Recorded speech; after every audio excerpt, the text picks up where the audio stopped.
Hello, friends.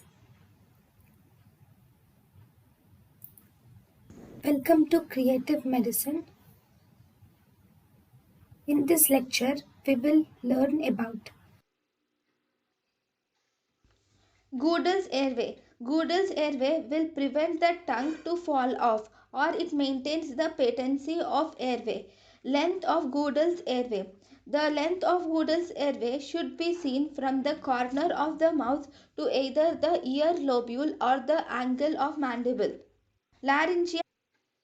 So Gudels airway, it is put in the mouth in order to prevent the tongue falling back, and it is used to prevent the or to maintain the patency of airway. So this Gudels airway is measured by the length of the Gudels airway is measured by taking it from the corner of the mouth to the ear lobule, or by taking it from the angle of the mouth to the angle of mandible.